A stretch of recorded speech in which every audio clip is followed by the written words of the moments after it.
سامعین محترم، حاضرین ذی وقار، قرآن مجید کی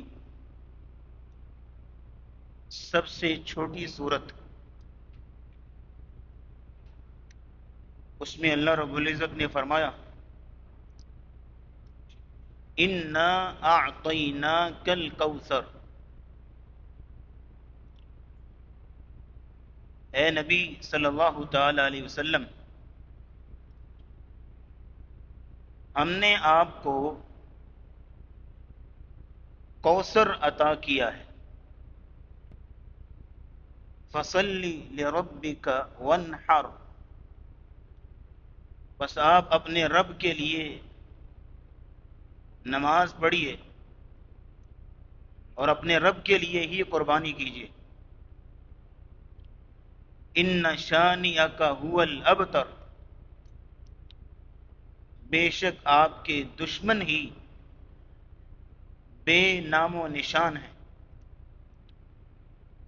اس چھوٹی سی صورت میں رسول اکرم صلی اللہ تعالی علیہ وسلم کے لیے بے شمار انعامات اور بے شمار خزانے ہیں۔ یہ وہ صورت ہے کہ جس کو 2 بار نازل ہونے کا اعزاز حاصل ہے۔ کوئی صورت یا تو مکی ہے یا مدنی ہے،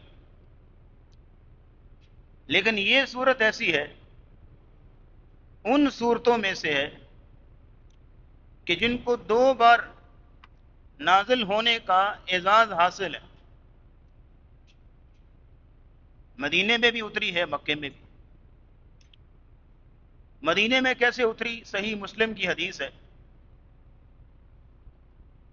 حضرت انس بن مالک رضی اللہ تعالیٰ عنہ بیان کرتے ہیں کہ ہم مسجد نبوی میں بیٹھے ہوئے تھے رسول اللہ کے ساتھ۔ آپ علیہ الصلوۃ والسلام کو کچھ دیر کے لیے اونگ آ گئی اور آپ ایسے ہو گئے جیسے کوئی شخص بیٹھے بیٹھے سو رہا ہوتا ہے، کچھ ایسی کیفیت بنی۔ کچھ دیر کے لیے، اس کے بعد آپ نے اپنا سر مبارک اٹھایا تو آپ مسکرا رہے تھے۔ ہم نے پوچھا یا رسول اللہ صلی اللہ تعالی علیہ وسلم ما اضحکک، کس وجہ سے مسکرا رہے ہیں، کیا بات ہو گئی ہے، ہمیں بھی بتائیے۔ تو نبی علیہ السلام نے فرمایا انزلت علی سورۃ آنفا، مجھ پر اللہ نے ابھی ابھی ایک سورت نازل کی ہے، مجھے سنائی گئی ہے، اور اس سورت کے اندر جو بے شمار مجھے خوشخبریاں دی گئی ہیں، ان خوشخبریوں پر مسکرا رہا ہوں۔ وہ کون سی سورت ہے؟ آپ نے صرف نام نہیں لیا بلکہ صحابہ کے سامنے اس کو تلاوت کیا۔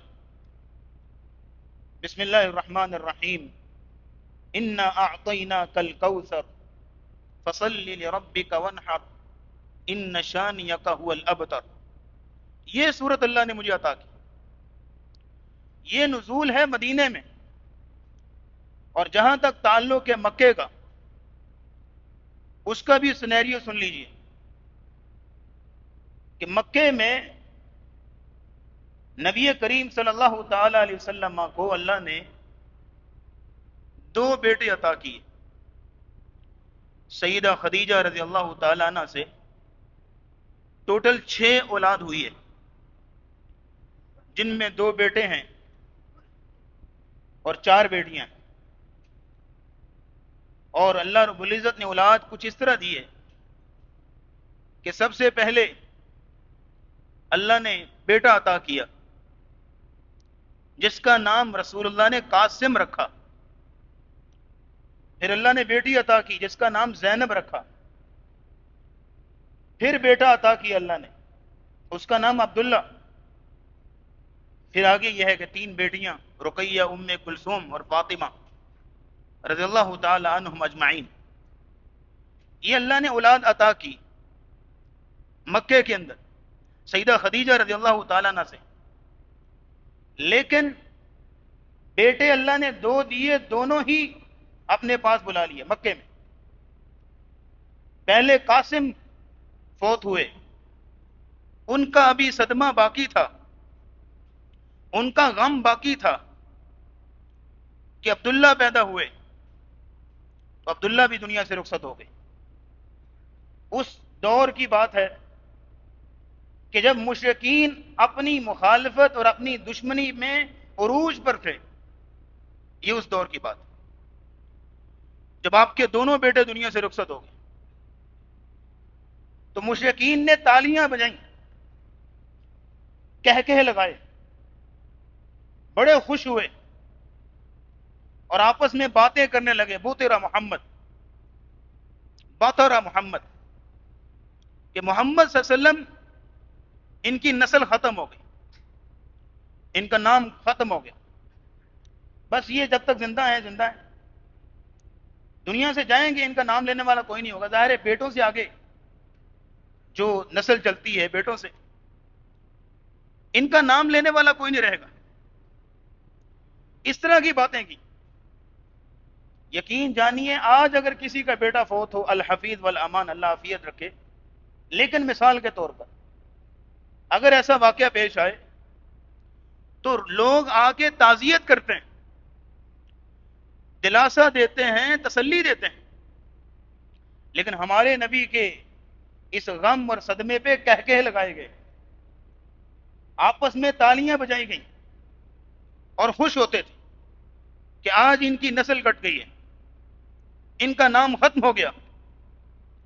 اور سب سے بڑھ کے ابو جہل آگے کے تھا، ابو لہب آگے تھا، عقبہ بن ابی معیط، عاص بن وائل، یہ لوگ تھے جو اس طرح کی بات کرتے تھے، کہتے تھے ان محمدن ابتر، محمد صلی اللہ علیہ وسلم کی نسل کٹ گئی ہے، لا ابن لہو یقوم بعدہ مقامہ، کوئی بیٹا نہیں ہے ان کا کہ جو ان کے بعد ان کی جگہ پہ کھڑا ہو سکے، ان کی لیگیسی کو آگے لے کر چل سکے، لہذا فَإِذَا مَاتَ انقطع عنہ ذکرہ، جب یہ دنیا سے چلے جائیں گے ان کا نام و نشان ختم ہو جائے گا۔ اور یہ عرب کی بات ہو رہی ہے کہ جس دور میں بیٹے جو ہے فخر کی علامت اور بیٹیاں عیب کی علامت ہوتی تھی، اور یہ ہنستے تھے کہ دیکھو دونوں بیٹے دنیا سے چلے گئے اور بیٹیاں ہیں بس 4۔ تو بہرحال جب یہ عالم تھا غم کا، صدمے کا، تو اللہ رب العزت نے اپنے نبی کو تھپکی دینے کے لیے، اپنے نبی کو دلاسا اور تسلی دینے کے لیے، خوشخبری دینے کے لیے یہ سورت نازل کی۔ بسم اللہ الرحمن الرحیم، انا اعطیناک الکوثر۔ اے نبی کیا ہوا اگر اللہ کی قدرت اور مشیت یہ ہے کہ آپ سے بیٹے لے لیے گئے، لیکن اللہ نے آپ کو کوثر عطا کیا ہے، فصل لربک وانحر ان شانیک هو الابتر۔ یہ سورت بظاہر چھوٹی سی ہے، لیکن اس سورت کے اندر 3 ٹاپکس ہیں، 3 بڑے بڑے مضامین ہیں، 3 نکات ہیں۔ نمبر 1، انعام مصطفیٰ، رسول اللہ صلی اللہ علیہ وسلم کا انعام، آپ کے لیے اللہ سے گفٹ اور ہدیے اور تحفے، انعام مصطفیٰ۔ اور دوسرے نمبر پر پروگرام مصطفیٰ کہ رسول اللہ صلی اللہ تعالی وسلم کے ذمے کیا کام تھے، آپ کے ذمے کیا ذمہ داریاں تھیں، وہ بتائی گئی۔ اور تیسرے نمبر پہ انجام دشمنان مصطفیٰ، رسول اللہ صلی اللہ علیہ وسلم کے دشمنوں کا انجام کیا ہوا اور کیا ہوگا، وہ بھی اس صورت میں بتایا گیا۔ تو بظاہر چھوٹی سی صورت، لیکن 3 بڑے بڑے ٹاپکس، 3 بڑے بڑے انعامات اور مضامین اس صورت کے اندر اللہ نے رکھ دیے۔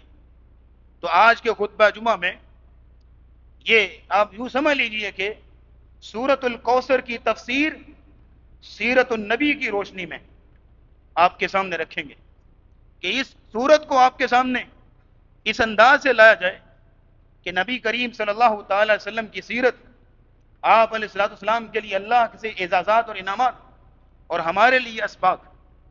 تو سب سے پہلی چیز نوٹ کیجئے گا، اللہ رب العزت نے فرمایا انا اعطیناک الکوثر، اے نبی صلی اللہ تعالی علیہ وسلم، ہم نے آپ کو کوثر عطا کیا ہے۔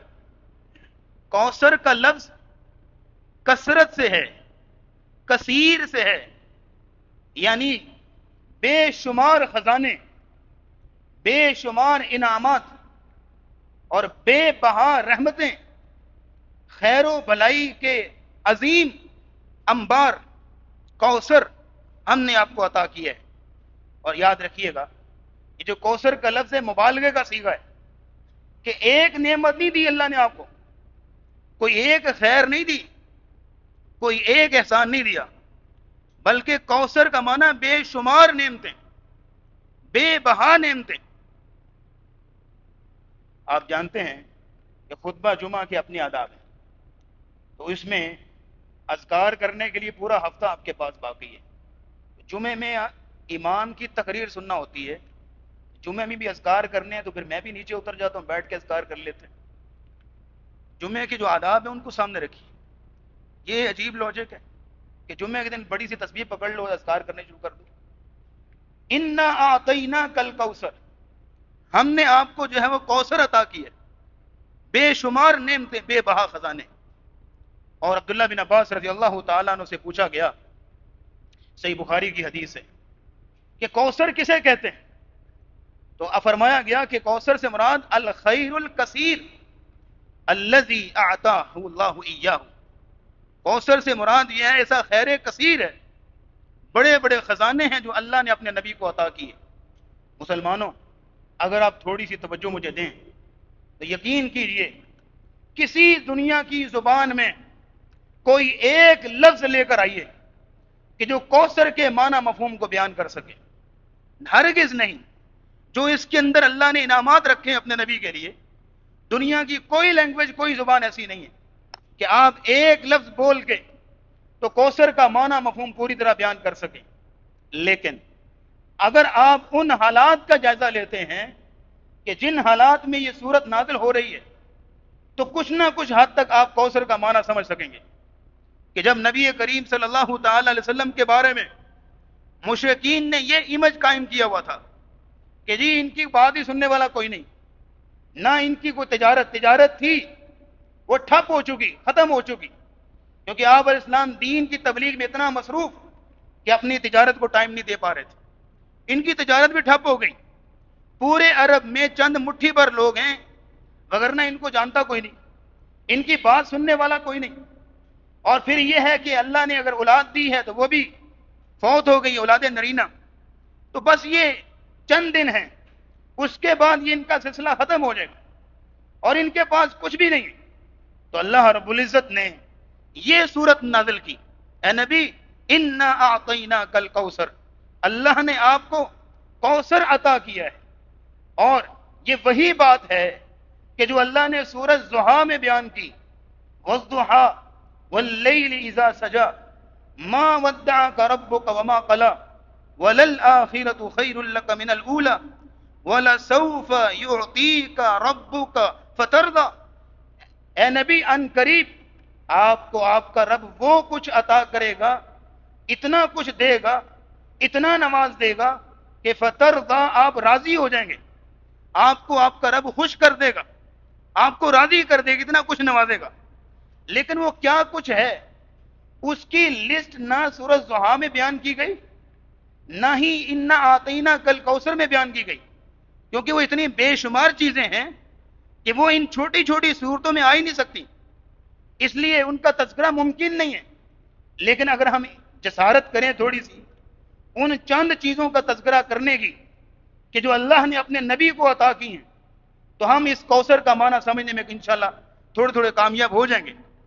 سب سے پہلی بات نوٹ کیجئے، اللہ نے اپنے نبی کو جو خزانے دیے، بے شمار نعمتیں دی، ان میں نبوت سب سے پہلے، نبوت عطا کی۔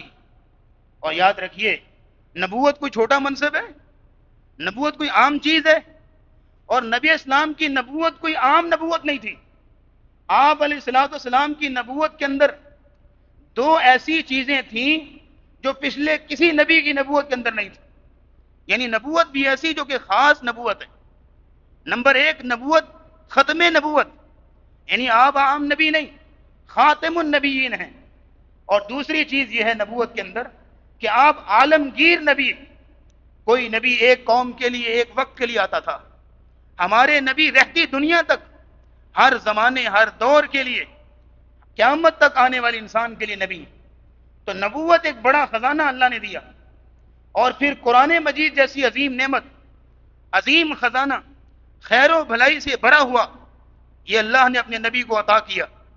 اور آپ علیہ السلام کہا کرتے تھے پورے قرآن کی کیا بات کرتے ہو، صرف انجیل کے بدلے میں اللہ نے مجھے صرف سورہ فاتحہ عطا کی ہے، انجیل کے بدلے میں.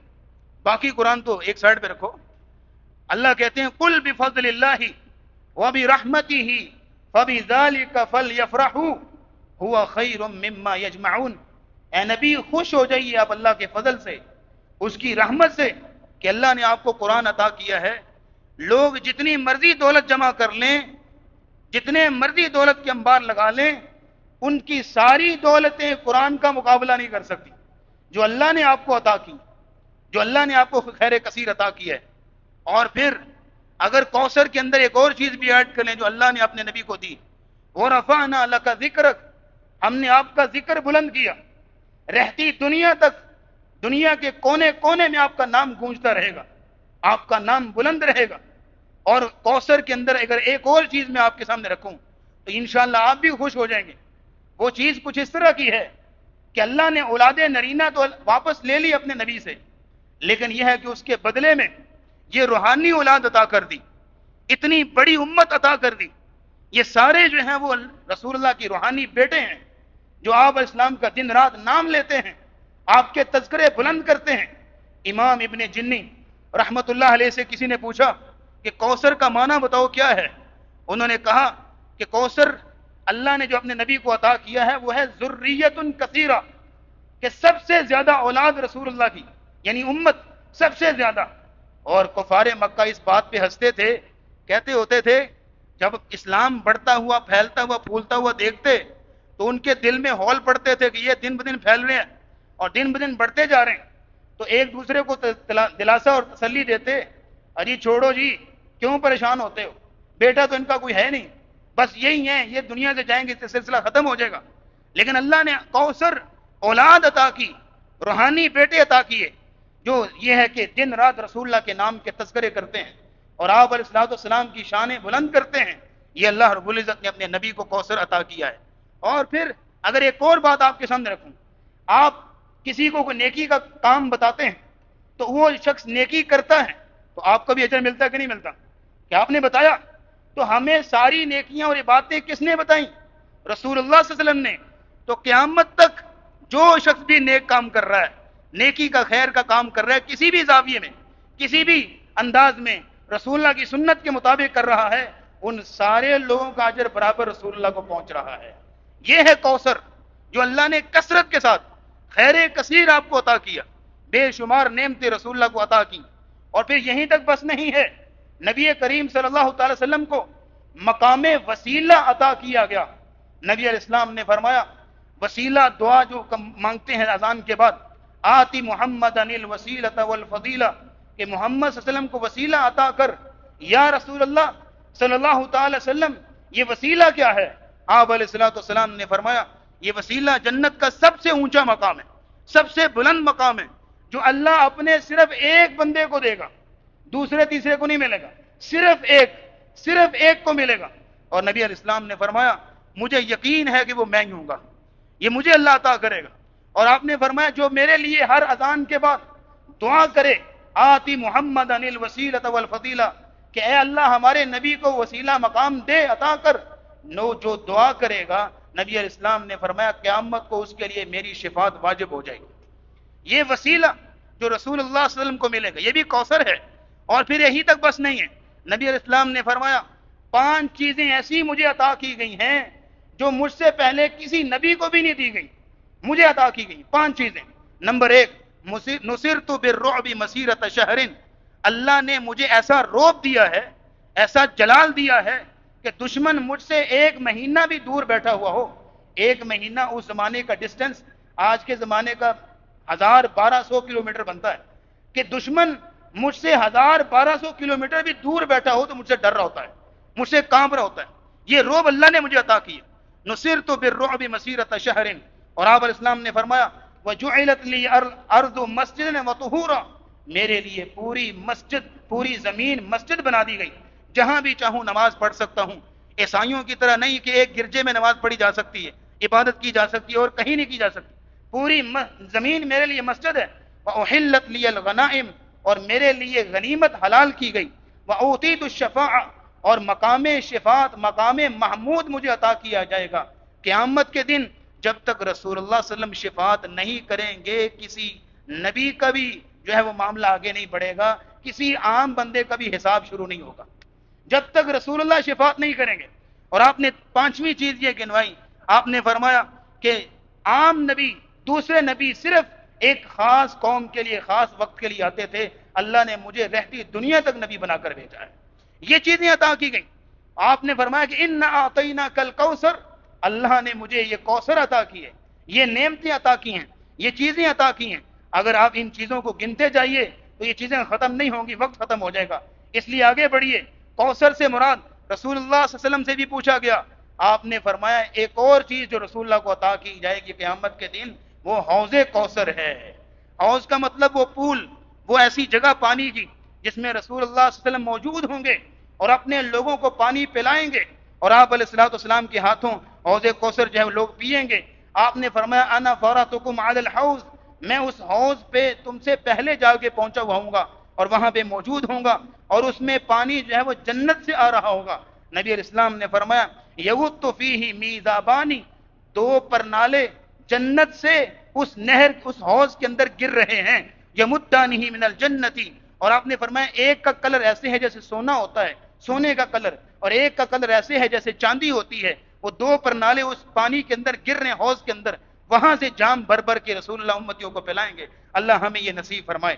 اور آپ علیہ الصلوۃ والسلام نے فرمایا ہر نبی کا اپنا حوض ہوگا، ہر نبی کا اپنا ہوگا، لیکن مجھے یقین ہے، مجھے اللہ کی رحمت پر امید ہے کہ میرے حوض پر زیادہ رش ہوگا، میرے حوض پر زیادہ لوگ ہوں گے، میرے امتیوں کی تعداد زیادہ ہوگی۔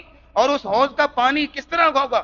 آپ نے فرمایا اشد بیاضا من اللبن، دودھ سے زیادہ سفید، اشد بیاضا من الفضة، چاندی سے زیادہ سفید، اور احلی من العسل، شہد سے زیادہ میٹھا ہوگا، ابرد من الثلج، اور برف سے زیادہ ٹھنڈا ہوگا، وریحہ اطیب من المسک، اور آپ نے فرمایا اس کی خوشبو کستوری جیسی خوشبو آئے گی۔ اور آپ نے فرمایا جو ایک دفعہ پی لے گا کبھی بھی اس کو پیاس نہیں لگے گی۔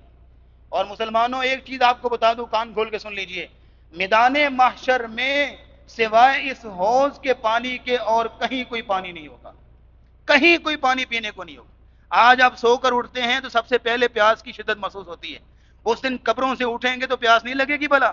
میدان محشر کی گرمی اور تپش، اس دن جو ہے صرف پانی ہوگا تو حوض کا، اور اگر کسی نے اس حوض کو کمپرومائز کر لیا تو کہیں کوئی پانی نہیں ملے گا۔ جیسے رسول اللہ صلی اللہ علیہ وسلم کے پاس کچھ لوگ آئیں گے، وضو کے اعضاء چمک رہے ہوں گے، آپ کے قریب آئیں گے دیوار حائل ہو جائے گی، آپ پوچھیں گے کیوں، اس کو آنے دو میرے پاس، یہ میرے امتی محسوس ہوتے ہیں، وضو کے اعضاء چمک رہے ہیں۔ کہا جائے گا نہیں، یہ وہ لوگ ہیں جنہوں نے آپ کے بعد آپ کے دین کو بدل دیا، دین میں اپنی مرضیاں کی، اپنی منمانیاں کی، اپنی مرضیاں کی۔ نبی علیہ السلام غصے میں آگے کہیں گے سحقن سحقن لمن غیر بعدی، آج بربادی ہو، دوری ہو، دفع ہو جاؤ مجھ سے، دور ہٹ جاؤ اس بندے کے لیے کہ جو میرے دین کو بدل دیا، جس نے میری شریعت کو بدل دیا، جس نے میرے بعد دین کے اندر نئی نئی چیزیں ایجاد کی، بدعات ایجاد کی، اس کا آج میرے ساتھ کوئی تعلق نہیں۔ اس لیے اس حوض کو کمپرومائز نہیں کرنا۔ اور صرف حوض نہیں ہے، نہر بھی ملے گی، نہر ہوگی جنت کے اندر۔ حوض کوثر ہے میدان محشر میں، اور نہر کوثر ملے گی جنت کے اندر۔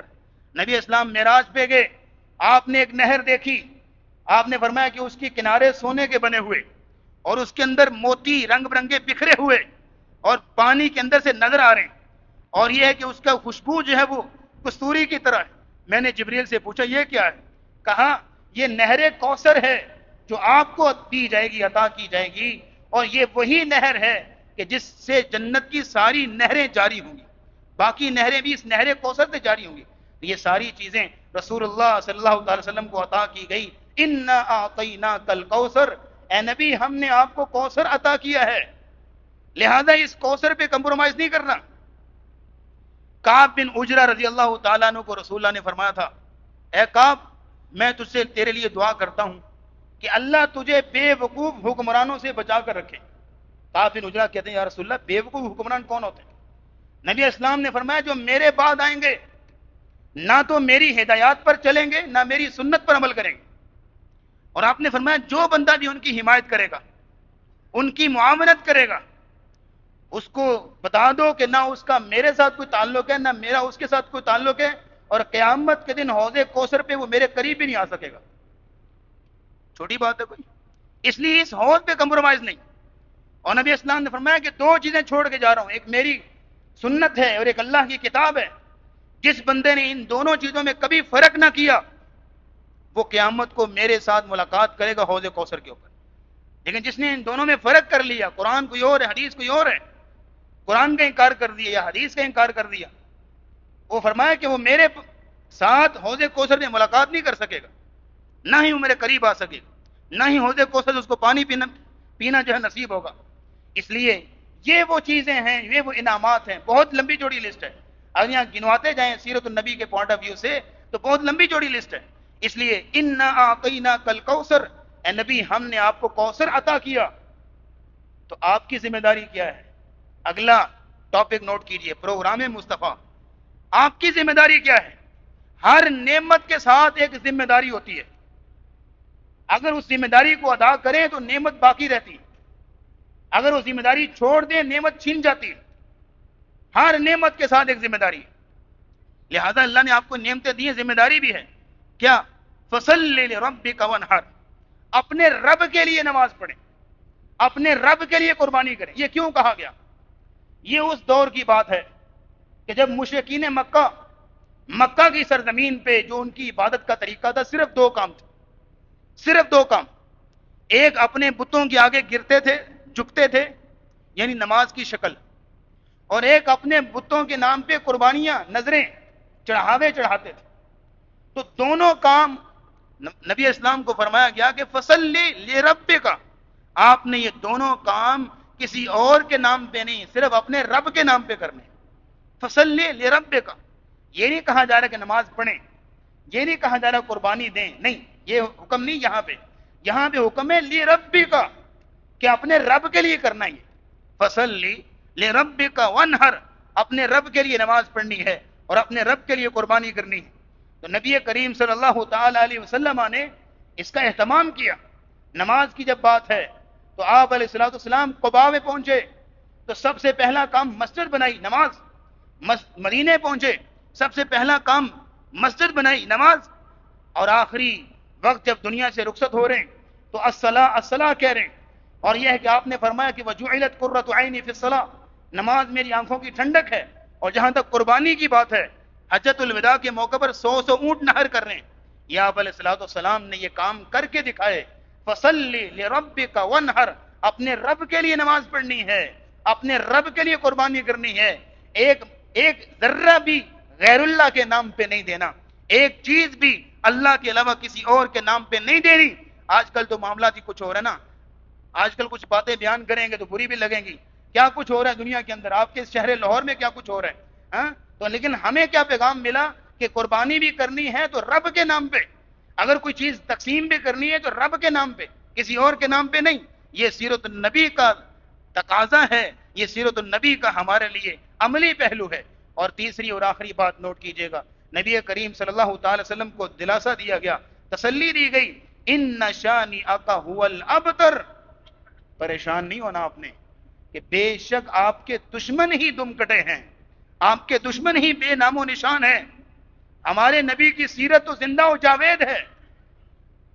تاریخ انسانی میں کوئی ایک شخص لائیے کہ جس کی پوری زندگی محفوظ ہو، لکھی ہوئی ہو، پڑھائی پڑھی جاتی ہو، اور ہر شخص قیامت تک کے لیے وہ پڑھی جا رہی ہو۔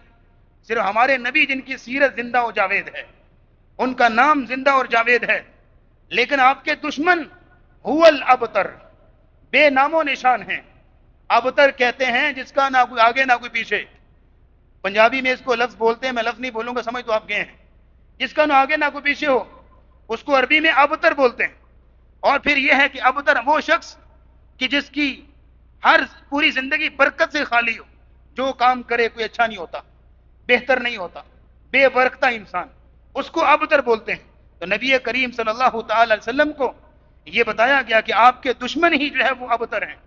یہ کوئی جوابی حملہ نہیں تھا، یہ بلکہ قرآن کی بہت بڑی پیشن گوئی تھی جو پوری ہوئی کہ آپ علیہ الصلوۃ والسلام کے دور کی بات ہے، مکے میں مشرکین مکہ کا حال کیا تھا کہ ایسی شان و شوکت ہے، ٹھاٹ باٹ ہے، نوکر چاکر ہیں، بہت بڑی تجارت ہے، جائیدادیں مال ہیں، اور یہ ہے کہ باغ و بہار ہیں، اور بیٹے بھی اللہ نے عطا کیے ہوئے ان کو، بہت کچھ ہے، لیکن وہ سمجھتے تھے کہ ہم جو ہمیشہ رہیں گے، لیکن چند ہی سالوں میں ان کی کایا پلٹ گئی۔ کیسے؟ غزوہ بدر میں تو 70 مارے گئے، جو بڑے بڑے تھے وہ تو گئے، احد میں جو بچے کھچے تھے احد میں گئے، اور غزوہ احزاب میں بھی منہ کی کھائی۔ اگلے 2 سال بعد رسول اللہ نے مکے پہ چڑھائی کر دی، جو باقی تھوڑے بچے کچے رہ گئے تھے وہ آپ کے سامنے بے بس کھڑے تھے، اور اگلے ٹھیک 1 سال بعد نبی کریم صلی اللہ تعالی وسلم پورے عرب کے مالک بن گئے، اور لیکن آپ کا نام پورے عرب میں گونجنے لگا۔ کوئی نہیں جانتا کہ ابو جہل کدھر گیا، کسی کو نہیں پتا کہ ابو لہب کی نسل کدھر گئی، کوئی نہیں جانتا کہ عقبہ بن ابی معیط کا خاندان کدھر گیا، کسی کو علم نہیں ہے کہ عاص بن وائل کی نسل کدھر گئی، لیکن ہمارے نبی صلی اللہ تعالی وسلم کا نام پوری دنیا میں گونج رہا ہے، اور قیامت تک گونجے گا، اور قیامت والے دن بھی نبی علیہ السلام نے فرمایا بیدی لواء الحمد یوم القیامہ، قیامت کے دن حمد کا جھنڈا میرے ہاتھ میں ہوگا، اور آدم علیہ السلام سے لے کر قیامت تک ہر انسان میرے جھنڈے کے نیچے ہوگا۔ قیامت کو بھی رسول اللہ کا نام، اور مقام شفاعت کی بات آئی، ایک نبی کے بعد دوسرا، دوسرے کے بعد تیسرا، آخر کار رسول اللہ کے پاس پہنچیں گے کہ آپ ہماری سفارش کیجئے۔ تو یہ نام گونجا، کوئی نہیں جانتا کہ ابو جہل کی نسل کدھر ہے، اس کا خاندان کدھر ہے، اس کی نسل، لیکن آج ہمارے نبی صلی اللہ علیہ وسلم کے بارے میں اگر بتائیے، اگر کسی آپ میں سے کسی کو پتا چل جائے کہ میں رسول اللہ کی نسل سے ہوں، میں رسول اللہ کے خاندان سے ہوں، اگر کسی کو پتا چل جائے، واقعی میں شجرہ نسب مل جائے، تو یقین کیجئے وہ اس کے بدلے میں پوری دنیا کی دولت بھی بانٹ دے تو وہ بھی کم ہے، اگر کسی کو پتا چل جائے کہ وہ رسول اللہ کی نسل سے۔ لیکن اگر رسول اللہ کی نسل سے نہیں بھی ہے تو رسول اللہ صلی اللہ علیہ وسلم کے ساتھ اپنی نسبت کرنے کو اعزاز سمجھتا ہے۔ اگر کوئی اپنے نام کے ساتھ علوی لکھوا رہا ہے تو کیوں؟ کہ رسول اللہ کے خاندان کے ساتھ نسبت کرنا چاہ رہا ہے۔ ہاشمی لکھوا رہا ہے تو کیوں؟ رسول اللہ کے خاندان کے ساتھ نسبت کرنا چاہ رہا ہے۔ قریشی لکھوا رہا ہے تو کیوں؟ اگر کوئی اپنے نام کے ساتھ سید لکھواتا ہے تو کیوں؟ رسول اللہ کے جو ہے وہ آپ کے نسب کے ساتھ، آپ کے خاندان کے ساتھ نسبت کرنا چاہ رہا ہے۔ کوئی عباسی لکھوا رہا ہے، کوئی انصاری ہے، کوئی فاروقی ہے، کوئی عثمانی ہے، کوئی صدیقی ہے، لیکن آج آپ نے کسی سے سنا کہ کوئی ابو جہلی ہو، ابو لہبی ہو، کوئی اس طرح کا ہو؟ نہیں نا، تو پھر ابتر کون ہوا؟ رسول اللہ کے دشمن۔ ان شانیک هو الابتر، اے نبی آپ کا نام تو گونجے گا رہتی دنیا تک، لیکن آپ کے دشمن ہی بے نام و نشان ہوں گے، ان کا نام لینے والا کوئی باقی نہیں رہے گا۔ تو یہ رسول اللہ صلی اللہ علیہ وسلم کی سیرت النبی، آپ علیہ السلام کا مقام و مرتبہ اس صورت کے اندر بیان ہوا، اور اس میں جو شان و عظمت، جو مقام و مرتبہ رسول اللہ کو دیا گیا، بے شمار خزانے رسول اللہ کو دیے گئے۔ اصل پیغام اس میں یہ ہے کہ اللہ ہمیں اس طرح کی زندگی گزارنے کی توفیق دے کہ ہم آپ کی سنتوں کو لازم پکڑیں، اور پھر یہ ہے کہ رسول اللہ کا ساتھ ہمیں قیامت کو نصیب ہو، اور جنت میں بھی رسول اللہ کا ساتھ نصیب ہو۔ لیکن مسلمانوں، جو بندہ بھی رسول اللہ کی نافرمانی کرے گا، کسی بھی زاویے میں، کسی بھی طریقے سے رسول اللہ کی سنت کی مخالفت کرے گا، تو وہ سوچ لے کہ صرف اس کے نعرے کام نہیں آئیں گے، صرف اس کے دعوے کام نہیں آئیں گے، صرف اس کی باتیں کام نہیں آئیں گی، قیامت کو کچھ بھی نصیب نہیں ہوگا، نہ حوض کوثر، نہ رسول اللہ کا ساتھ، کیونکہ اس نے رسول اللہ کی سنت کو جو ہے وہ انکار کر دیا اور بدعت کی طرف چلا گیا۔ نبی اسلام نے فرمایا کل امتی یدخلون الجنت الا من ابا، میری امت کا ہر فرد جنت میں جائے گا سوائے اس کے جس نے جنت میں جانے سے انکار کر دیا۔ یا رسول اللہ صلی اللہ علیہ وسلم، جنت میں جانے سے انکار کون کرے گا؟ آپ نے فرمایا من اطاعنی دخل الجنہ، جو میری اطاعت کرے گا وہ جنت میں جائے گا، ومن عصانی فقد ابا، اور جو شخص جو ہے وہ میری نافرمانی کرے گا اس نے جنت میں جانے سے انکار کر دیا۔ اللہ رب ہمیں رسول اللہ کی سنتوں پر عمل کرنے کی توفیق دے۔ وآخر دعوانا الحمدللہ رب العالمین۔